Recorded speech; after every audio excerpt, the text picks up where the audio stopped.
Here, it is time. No way was that over dramatic. I mean, with Game of Thrones, you got to feel that. And we feel it here on set. We've got a lot to get to. Of course, we're leading you up to what's, I think, a great start to the playoffs. Interesting series, Sixers and Nets. Embiid, as of now, Brett Brown saying still a game-time decision. We'll keep you posted on that. Talk plenty about that game, all the games today. But how do we not? Two things. One, bring in the Friday Night Live crew to get you started, Stern, Smitty, and B. Wood. But guys, not talk about where the Warriors are. When you go into each postseason, it seems like over the years, Smitty, it's been, okay, how easily are they going to win it? Not if they're going to win it. Do you have the same feel this time around, or is it possibly the beginning of the end of the run? You know, I think it's possibly the beginning of the end if you have some guys leave the franchise. But when you start talking about the playoffs starting today with the guys they have healthy, they're still the favorites. They were favorites for me in the preseason. I look at it as, yes, this team has played a lot of games. They could be, you know, obviously sore and wore down because they play so many games. But when you have four guys that can get you 15 more in a quarter when things are going bad, you will always have a chance. They used to have 3. Now they have 4. I think Cousins still a guy who can get you 15 in a quarter because he's that good. So I think with that many weapons, B. Wood, it's going to be hard to dethrone them. Other than if some other team can get hot and take away some things in injury, I still have the Golden State Warriors. You almost feel like they'd have to have that 0 for 27 that was against them, yeah. which they won't have. Brendan, let's talk about the guy I've been calling the cheat code since they made the deal, and that's Boogie. What did you see during the course of the year? And I know somewhat disjointed in terms of how much he played and who played with him, but what kind of a sense did you get of the impact and role he'd have here in this run? Well, offensively, he gives them somebody else that they can go to in the half court, and that's what Steve Smith just alluded to, is the fact that, hey, if Kevin Durant's not going or if Klay Thompson's not going, they can throw it in the Boogie. He can get you 2 or 3 buckets in a row. He's an excellent passer out of the post. He spaces the court. Like this team needed any more spacing, he gives them a 5 that can stretch the court. So he does a lot of things great offensively, and that's where he impacts the game. On the defensive end is where you have some questions, and I want to see how teams will attack him in the playoffs. Will they try to highlight Boogie in the pick and roll and go at him consistently until the Warriors take him off the court? I don't know. It remains to be seen. So it's the yin and the yang for the Golden State Warriors. If his offense outweighs the defense in the pick and roll, he's going to stay out there and he's going to have a big-time playoff. But you know, B. Wood, they added Bogut for defense. Yes. So that's another thing is you talk about the cheat code.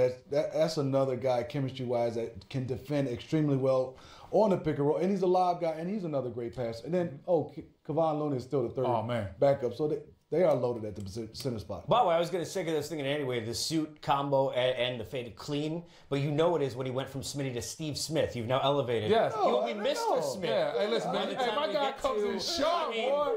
I heard Steve Smith. You heard that, right? I knew where we were going. I'm like, hey, listen, man. Saturday morning, we're not Friday Night Live anymore. Hey, we haven't worked with each other for a long time doing this here at Turner, so I call you Steve Smith. We talk about for the 3 of us the 3-peats, even harder to wrangle in, believe it if you can. Last 5 teams, possibilities, the results in the 3rd year. Pretty special players on that 0-2 Laker team. 98 Bulls in that group. So what about the Warriors, the health of Steph and their opponent? With more, a report from our own Kristen Ledlow. I'm Kristen Ledlow at Oracle Arena, where the 2-time defending champion Warriors and the Western Conference's top seed gets prepared to host the 8th-seeded LA Clippers in Round 1, Game 1, Saturday night. Tuesday night, the once back-to-back MVP Stephen Curry left in the first quarter in New Orleans after his right ankle gave way. So both he and Coach Kerr ever so briefly addressed his health status. Steph was fine, went through all of practice, looked good. Meanwhile, the 8th-seeded Clippers actually traded their leading scorer at the trade deadline and somehow still improved offensively for the remainder of the season. They're led by Lou Williams, who also leads all bench scorers in the NBA, and he's a favorite for the 6th Man of the Year. So both Coach Kerr and Steph Curry went on to address how to slow down a player of his caliber. I mean, he's savvy, he's quick, he's deceptive, he's never in a hurry.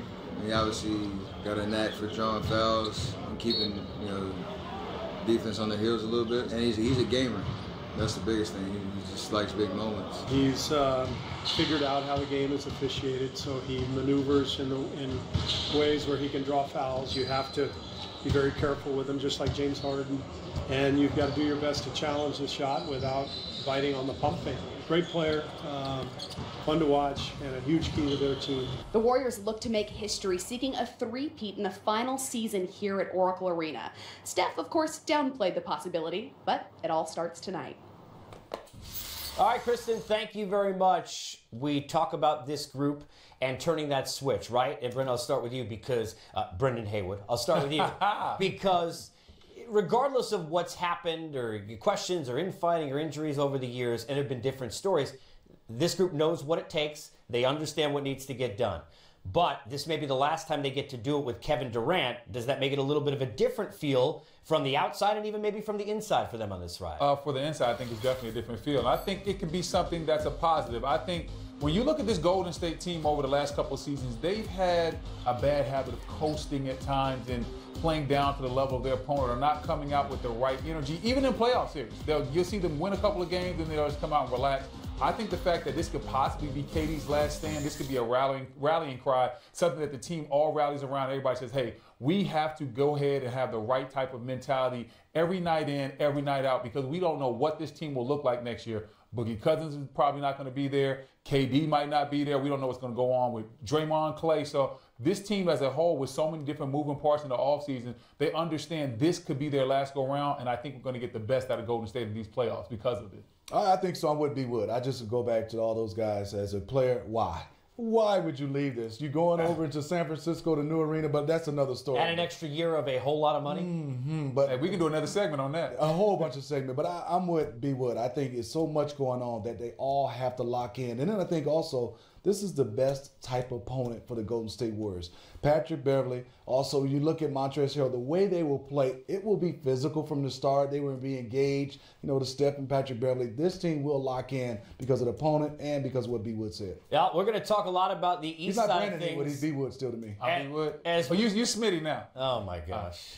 As we move on, we'll get into the east side of things and get into a series which could be the upset special, especially if Sixers fans are upset that Embiid's warm-up doesn't turn into them playing. It is still a game-time decision. On the west side, the decision seemed to have been made by most of the media and fans. Denver, they can't take out Golden State. What can the Nuggets accomplish? We'll discuss.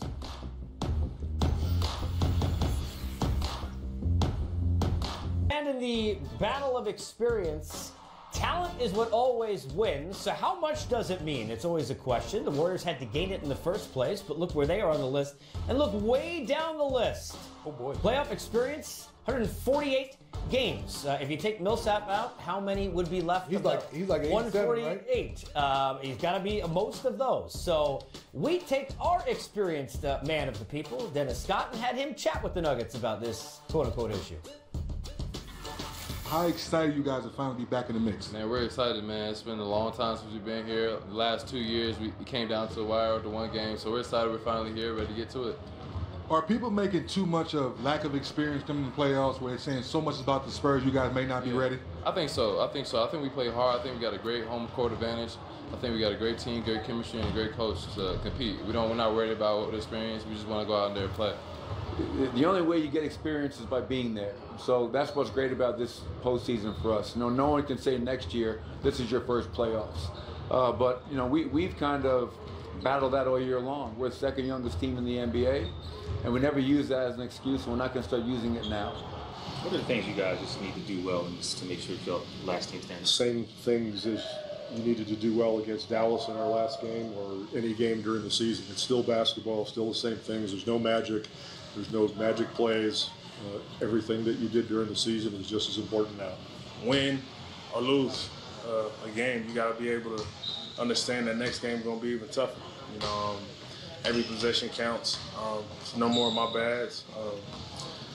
It's out there smelling blood. You know, you got to go out there, want to win every single possession that you can, so you come out with the victory. Yeah, I expect San Antonio to be nervous. Oh, us? Yeah. You know what? We have so many young players. I'm sure there'll be that initial adrenaline, nerves. But I really think probably after the 2-3 minutes of getting up and down, that will subside. We'll get back to playing our game. You heard the comments from Mike Malone and company. Very different look, though, of how these series are after, yes, a regular season bucket. Producer extraordinaire Tom Heit's currently working on the what if this shot was not made. Because you might have to talk about the changes that would be different. Or the 30 things that would have changed. Okay, no, I'm not doing that show. For example, if you look here on this bracket as we get into this series with the Nuggets and the Spurs, look at the bracket for Denver. We've always asked who could beat Golden State. Houston's name comes up often because of what happened last year. Well, because of that shot, they are now sitting there with Utah, and going to Utah, never easy. That's a tough matchup. And Oklahoma City ends up at the bottom, getting a Nurkic-less Portland team who they've beaten all 4 times they played the season. And Denver is now looking, and they don't have either Houston or Golden State to deal with. And I don't want to say coast. I'm not trying to say it's easy, but it's opened up some interesting, I think, things for everybody that's a fan without anything, a horse in the race like we are, because somebody's going to be in that conference final that many of us did not expect. I think most people would have 2 weeks ago, right, guys, voted, if you wrote it in without knowing, Houston, Golden State, not going to be. It could very well be Denver. So let me ask you about the experience coming back to that. They're going to play a team that has not only a coach who has a world of it, but players who have much more than they do. How much does that actually matter heading into this Spurs-Nuggets? Well, it matters some, especially when you start to add coach and Mike Malone. This is his first game as a head coach coaching the playoffs. And experience-wise, and you take Isaiah Thomas, I don't know how much he'll play, Paul Millsap. Other than that, I think you go to Plumlee and maybe Will Barton. Experience means a lot, especially when you're playing up against a Greg Popovich Spurs team. They've been there, they've done that. DeRozan's been in games, DeMarcus been in games, and it's huge because it's about the home and road situation. The Spurs can come in and get game 1. That'll put a lot of pressure on any team, but more with a team that's inexperienced. Yeah, and the thing is, if you haven't been in the playoffs, you don't understand that it's a totally different season. A lot of times, fans hear us talk about the different season. They think it's just regular basketball talk, and it's not. It's a real thing. Playoff basketball is a lot different than regular season basketball. The game slows down. People are more focused on the scouting reports. If you can't shoot in a 7-game series, they're going to give you shots for 7 straight games. It's not going to be like in the regular season where every team might adjust and play you differently. Like, no. You can't shoot. We're going to make the ball find you. So playoff basketball is very different. You have to adjust to it. And if this Denver team adjusts quickly, they can win this series. But if there's a couple of bumps in the road, or if they allow San Antonio to steal a game, that's where it becomes interesting because they don't have the experience to fall back on. I don't want to start with you, Brendan, from a Bigs perspective, even though Jokic a little bit different than you were as a player. Slightly different skill set, right? Steve Smith? Yeah, I could have been confused. Our games could have been confused. Right, clearly. But his game has been confusing. We've talked about this a lot over the nights we've worked together all year. He'll take 17 shots, be demonstrative, and then have a triple-double where he scores 28. The next game he takes 2 shots. What version of Jokic, what Nikola Jokic do you need to see for them to have success here in the playoffs? I need him just to have an impact. And whatever that is, a great player should never go into a game predetermining what his game plan is going to be. Oh, I'm going to take 30 shots tonight. Well, they might double you every time you get the ball, so you might have to be a passer. So for my thing is, long as Jokic is aggressive and he puts his stamp on the game, I'm fine with it. I don't care if he takes 17 shots. I don't care if he takes 7 shots, as long as he's causing a problem. And if he's taking 7 shots, I need it to be because they're double teaming him and he's finding teammates and his assists are up. What he cannot be is passive. He can't have lulls on the court where we don't know he's out there. Like I said, if he's not shooting the ball, it needs to be because the defense is determining that he needs to move the ball elsewhere. So I don't really care about the number of shots. That's neither here nor there. I care about impact. And he has to impact the game from the start of the series to the end. In great tennis matches where there used to be huge serves, it would be you wait for that one break point because it just seemed easy. Right. That's this series between the home and the road splits. You've been involved in all sorts of playoff sets, Smitty. How much does the home court advantage matter? And who's got the better chance, do you think, to maybe sneak one out on the opponent's floor when you look at this series of Denver? Well, I think it's the San Antonio Spurs. This game 1 is huge for so many reasons. It gives home court back to the San Antonio Spurs, but a young team without experience, it puts a lot of doubt for them. And I would be would. The one thing I look at Jokic that he has problems with is a athletic big.